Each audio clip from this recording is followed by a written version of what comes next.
enough to feel. I'm sorry, say that last part one more time. Oh, we lost her, it looks like. Here. Okay, okay. So I assume Nadine will, oh, here she is. Here you go. Okay. Nadine, sorry I cut you off with the recording announcement. Tell me you said you didn't get exactly what you wanted, and then I lost you. Oh yeah, I accidentally touched leave meeting versus got it when it says you started recording. Um, it was my first time door knocking, so I wanted to see how best to do it, but it was canceled. But I learned so much more than just doing the door knocking from that get together and stuff. So I think it was still a win-win for me. Okay, let me explore that with you for just a moment. When you say you learned a whole lot more, even though you didn't get what you wanted, what does that mean exactly? Tell me more about that. Okay, so my perception was that we'd be knocking on the door, inviting neighbors to come on out to the open house. The open house was canceled, and we only found out a few minutes just before we actually started doing the door knocking on Thursday. Right. So that could have been considered a disappointment, but we still decided to make the best of it. So Donna had another strategy as to just actually telling the neighbors that it's listed. So she was still connecting with the neighbors, letting them know that's listed, seeing her face, getting familiar with her. So just learning that, turning a disappointment into something positive, to me, it was still a win-win. I love that. Love that. Congratulations. So, no matter what happens, remember the world will do what the world will do. Our job is the way our performance is going to be judged is how we react to it.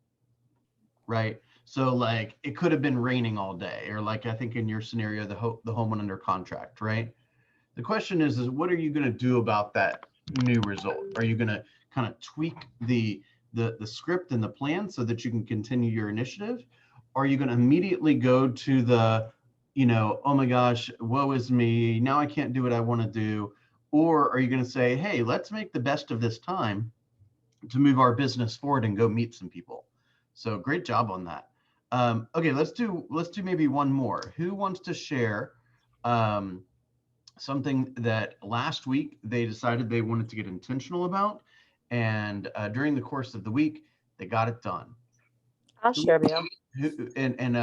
I'll come right back to you, Mark. Yeah. So we also remember we said that we were going to knock something out off of our list, so to speak, right? Something that was just a project that had just been hanging around for way too long and it needed to go away. So Markia, you share what you wanted to, and then if anyone wants to share what project they got rid of and kind of how their mindset kind of worked around that, I'd love to hear that too. Okay, Markia, go ahead.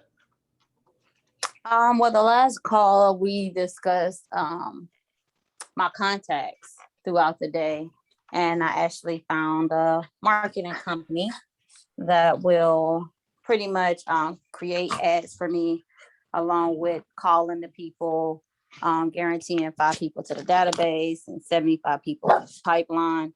And so I went ahead and paid for the service for 3 months just to see how it works out. And I'm excited about it. I love that. Yeah, I'm excited to hear the results of that. When we spoke about it, parts of it sounded really cool. And I'm hopeful that it is a good investment. And either way, like you said, it's risk-free, right? They all say right, exactly. So hopefully they're not lying about it, right? Right. Okay, perfect. Who else wants to share? Was there something again that you took on yourself that you said at the end of last meeting, hey, this pre-listing package has been on my list for too damn long. It's time to get rid of it. Who took upon themselves a project and got rid of it? Anyone? Anyone? Okay, for those who have not yet shared, are you, what can I do to help you? Would you like some help kind of flushing out a task that needs to be accomplished? Would you like some help? Would you like to share maybe about how you're struggling with with these initiatives? Talk to me so others can learn as well. So like I don't have a listing presentation. I don't have a buyer presentation. Okay. I have tried to pay people to do it. It never comes out anything more than they've just slapped my name on something that's, already kind of made, Okay. even though I feel like I've given direction, but I'm being really brutally honest with myself. I'm not going to do it. I can't do it. I feel like I can't do it. I work on it and work on it and waste time and struggle to the point of frustration. And I just need to find someone who has some type of skill.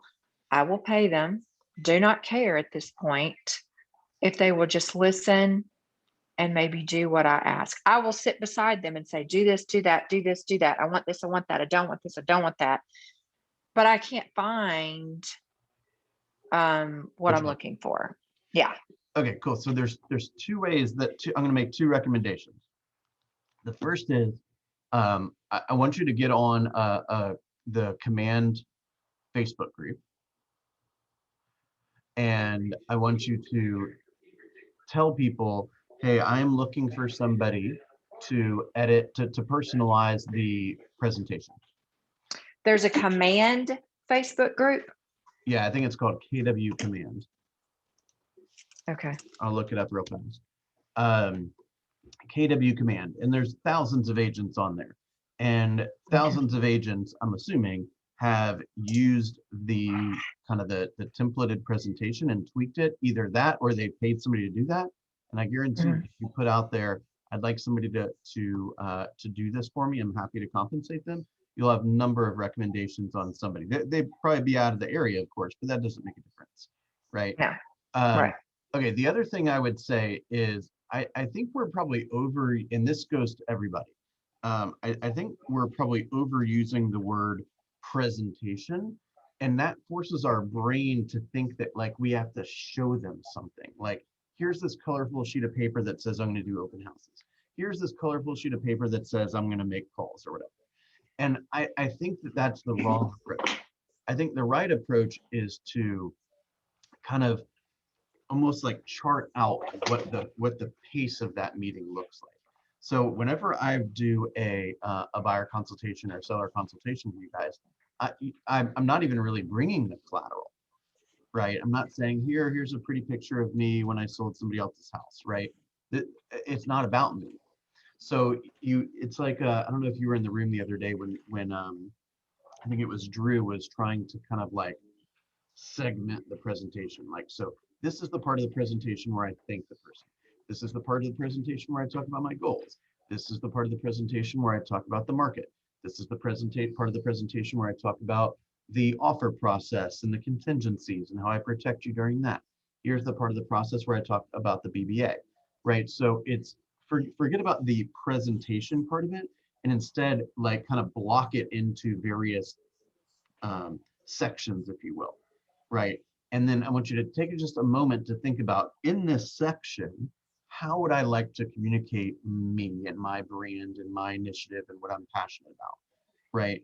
And it doesn't have to include a lot of visuals. Really, what it's probably going to include mostly is a lot of words, right? It's a lot of like, at this stage of the presentation, I like to ask these questions. At this stage of the this part of the presentation, I like to ask these questions or explain the buyer brokerage agreement in the following way, right? And look at it through the lens of the receiver, the listener. And really all they want in general is somebody that's going to hold their hand and somebody that's going to be patient and respectful and kind of come from an educational approach, which clearly you're going to have no issue with, right? So I would, let's wipe out the phrase presentation, and instead let's look at it as a consultation, right? I'm going to ask if my meeting will be a success if I get really clear, solid answers to these 15 questions. And the question is, when am I going to ask those, and how do I systematize it in a way where, you know, I could do it in 2 seconds at a moment's notice, right? Because at the end of the day, like if you got a call today that says, hey, Greta, I'm pretty sure I'm going to list with you, but I need a full presentation by at 2 o'clock today in Norcross, and you're like, you're going to have a breakdown, right? So instead, you should listen to that and say, oh, okay, no big deal. I know exactly how I'm going to start the meeting. I know exactly what I'm going to do right after I start the meeting. I'm going to know exactly what questions I'm going to ask during this phase of the meeting, right? These are the notes that I'm going to take. This is the docs that I'm going to grab on my way to the appointment, right? This is how I quickly do an overview of the research of the marketplace, so I know, you know, a rough idea of what pricing might look like. Right. That's what all of that is stuff that I feel like I've not seen enough of. I've not seen, like, I really struggle with comps. I Okay. have, you know, I saw we had one day of it with an Ignite. You know, we've touched on it here and there. Okay. I really want to like see it more. I want to see people doing it in practice. How do you do it? What do you take? What do you bring? I haven't gotten enough of that. I'm gonna be honest. I'm making shit up. No, well, you're probably doing okay, but yes, I hear you. I hear you loud and clear. More practice Yeah. on comps. Yeah. Let's just assume for a second that you were perfect at comps. Right. Where else are you struggling? I mean, like everybody, every seller's different. Every buyer's different. A $250,000 home presentation with a certain type of person is going to be much different than a $750,000 dollar home presentation for someone who's relocating and leaving their wife and kids behind versus someone who's in $1.5 million home. It doesn't have to sell, but is thinking they want to make a move versus someone who is listing because they're just fishing in the market versus someone who's listing, you know what I mean? Like all of I them are hear going what to you're. be tailored differently. Well, I think part of the reason, in some ways, I would actually disagree with you, because you gotta still ask the same questions, right? What's most important to you about this move? Why is that most important, right? Talk to me about what are your expectations of your realtor, right? Tell me about instances where you have really enjoyed a sales experience, or with potentially with a realtor, and tell me about some issues that you've had in a sales experience, particularly with a realtor. And then they'll tell you exactly how to service them. And the common themes are: teach me what I know and what I don't know, protect me, educate me, and then stand by me and shoot me straight, usually, right? So those can be the themes of your presentation, which is, you know, as a seller in a chaotic market, what I have found is that the following things are the most important, right? They want to really understand the value of their home. They want maximum exposure. They want to take advantage of the fact that it's a strong seller's market. Here's how I address those 3 priorities. Is there something that I didn't say that you would like me to, that you were hoping to hear that you didn't hear, right? What question should I have asked that I did not ask, right? These are a lot of examples on how to get them to kind of give you a little bit more, so you know what to do with them. That makes sense? It does from a 30,000 foot view. Okay. So one thing I would suggest doing, on Wednesday night, we're going to be kind of going through some of the details on how we're going to get back into like transition back into in-person stuff. And this is definitely something on my list, which is role play, right? Which is sitting in front of somebody, like let's say you and Heather are in the big room together, and Heather pretends like she's the seller, and you pretend like you're her agent, or the agent that's interviewing to be her agent. And she's displaying the characteristics of the variety of different types of people that you just described. And what you're going to find out is those questions are like the great equalizers, right? At the end of the day, you know, everyone wants to be treated like a little bit Like the $250,000 seller wants to be treated like the $400,000 seller. The $400,000 seller wants to be treated like the 800,000 seller, right?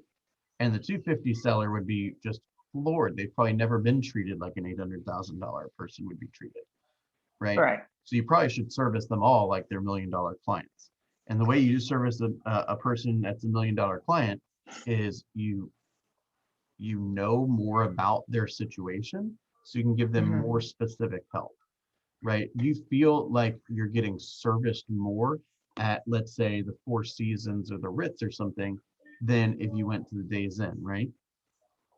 Why is that? Agreed. I guess maybe I said that wrong. I think there are different personality types of people, and not just monetary levels, but there are definitely different personality types, and you have to know who you've got to bow to and who you've got to sit by equally and who you've got to pull along by the hand. You know what I mean? Got it. Like, Yeah, and how I you hear that. approach it. So let me finish this one thought, and then I'll move on to what you're saying. So Yeah. this idea is that it's the great equalizer. You're going to figure out if you service everyone, or let me rephrase that. Though in the industries where you feel like you get the best experience, like the Four Seasons, you spend, I don't know, $400 a night instead of $85 a night. It's because it's more personalized, right? It's because they know more about you. It's they want to know what kind of coffee you drink. They want to know what kind of pillow you want, right? It's a different experience. The only way they figure that stuff out is to ask, right? Now you can ask some questions that would really quickly help you understand the type of presentation or consultation you need to make, right? So here are some of the things that I find a lot, and I'm kind of speaking off the cuff a little bit, but we can kind of stress a few different parts of this transaction. We can stress the exposure, we can stress the comps, we can stress the contracts and how it protects you, and we can stress the kind of the checklist phase of the discussion. Is there a particular area of this transaction or of this experience that you want me to spend a little extra time on? Right. Because even the people, by the way, even like a high I who generally is very social and like the idea is that they don't want to sit through an 80-page presentation, they still want to know that you prepared it. They just want it to stay over there. It's still very important that you're good at what you do. They just don't want to hear the presentation about it. Does that make sense? Right. Yes. And so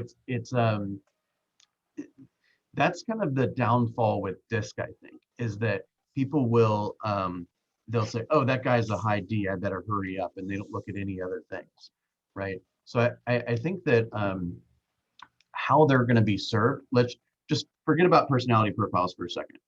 If you figure out how they want you to serve them, you're good, right? Okay.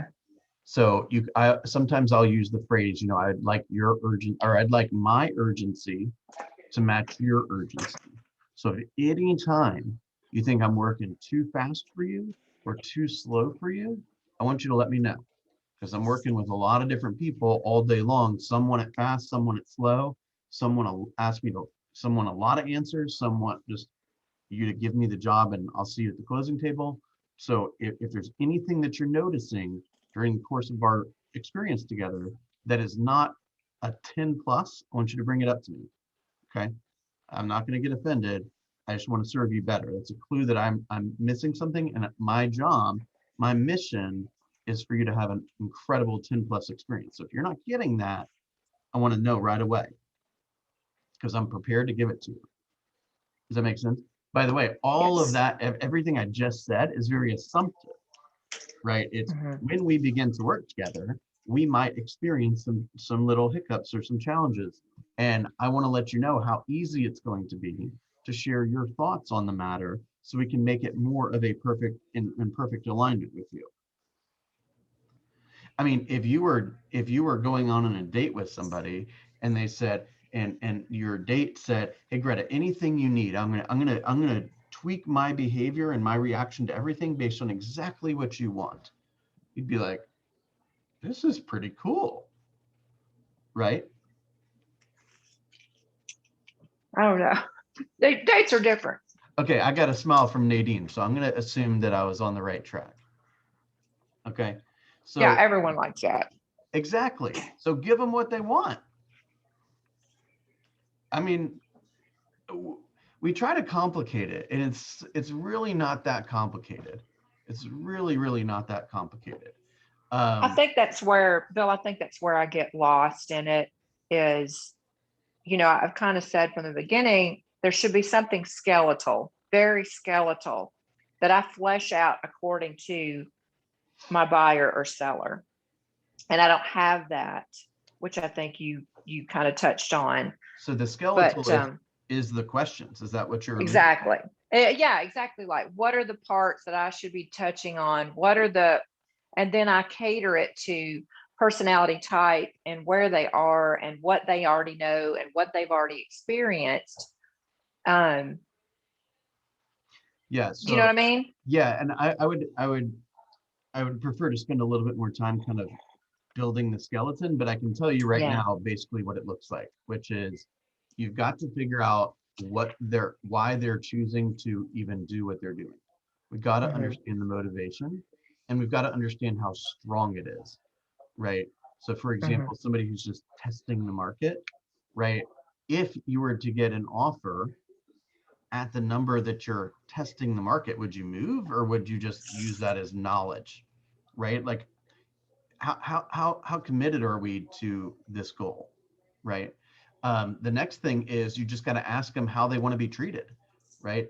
Tell me, what's the most important thing? You can even kind of lay the ground rules. Look, the mission of my real estate organization is to create customers for life. The only way that that's going to happen is if you are satisfied or oversatisfied with this experience, such that you will want to come back to me for any real estate questions forever, and you will go out of your way to make sure others that you're close with have a similar experience. So just that is kind of the framework for how I'd like this relationship to go. Now, with that said, buyers and sellers are all different, and I respect that. Good news is I can work with any of those people. So tell me, what is the most important thing that's got to happen in this transaction for you to say at the end of it, wow, I've never had an experience like that before, right? And they say, I want high levels of communication. Thank you for sharing. High levels of communication means something different to each person. Can you tell me a little bit more about what high levels of communication look like to you? Right?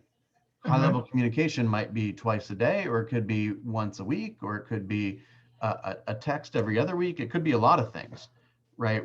Typically whenever I hire somebody, they're probably going to be exhausted of me by the time they get the deal. But after they get the deal, I'm hands off. I hired you to solve the problem. I don't want to babysit you. I had to put you through the ringer to make sure you were my guy. But now that I know you're my guy, you go do your job and then make sure it gets done. You see what I'm saying? So tell me, what is important to you about this process and why, right? Not why as in defend yourself. Just tell me why do you think that way? What causes you to think that way? Then you can ask again. So, okay, so that's priority number one. What's priority number two? What's priority number three? And what's going to happen is if you ask questions like that, it's almost irrelevant what the answers are. The fact is that you ask the questions, and no one else, assuming they're interviewing other people, is going to be asking those questions. And so there's going to be an incredibly big dichotomy between one person who all they want to do is talk about how to serve the prospect or the customer, and the other person who's just vomiting their stats at them, right? And I think another really good question to ask, really good question to ask is, tell me about some of the best sales experiences you've had, or some of the best experiences you've had working with a real estate agent. Because at the end of the day, no matter how happy they were with that transaction, they're still considering not hiring that person, right? Now, it could be because, they left the business, or it could be because they were in a different state or whatever. But it's important to understand that. right? Yes. And then you say, so tell me, there must have been some less than ideal situations. Can you describe those for me? Right? If you're familiar with the career visioning process, the process in which we hire people, it's a lot of the same questions, right? How do I win with you? How do I lose with you? Listen, there's most likely going to be a scenario when we're working together, very assumptive. When we begin to work together, there'll most likely be a scenario where I have to deliver some news to you that, quite frankly, you don't really want, right? How would you Yeah. like me to share that news with you? I mean, you don't get that question too often on a date, I'm assuming, Yeah. right? So I guess what I'm saying is the way that you build the relationships, and that's basically the heart of it all, is by asking more questions, right? Because if I know how to serve you, then I can be better at serving you. If I don't bother to ask, it's just kind of a total crapshoot, right? Yes. Okay, let me just say one more quick word on comps, and then we'll let everyone else in. So, and I'm not. This is not my way of addressing your concern. This is just my way of Yeah. giving you 30 seconds of stuff so that you don't leave this without something. Right. Okay. Um, Here's the rule of thumb. Whenever you're working for a seller, think about yourself as a buyer. Whenever you're working as a buyer, think of yourself as a seller. So if you're looking to price home A, the biggest question of all is, if I'm going to consider, if I'm a buyer and home A is going to cross my radar, right? It'll pop up on one of my searches or whatever. What else is going to be on that search? Okay.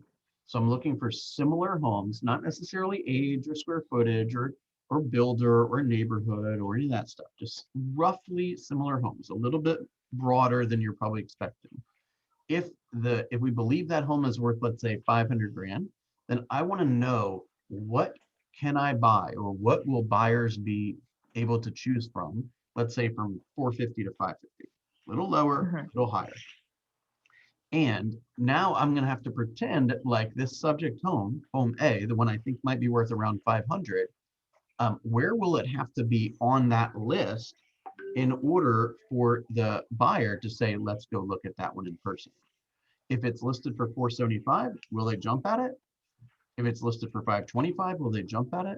And a big part of that is going to be pictures, honestly, right? Mhm. So whenever you get feedback that says the rooms were too small, or the kitchen was too small, or the backyard was too small, or the landscaping wasn't pretty enough, or any of that stuff, what they're really saying is the rooms were too small for the price. The driveway was too steep for the price. You follow that? Yes. Okay. All right, let me let everyone in. Thank you, Greta, for all those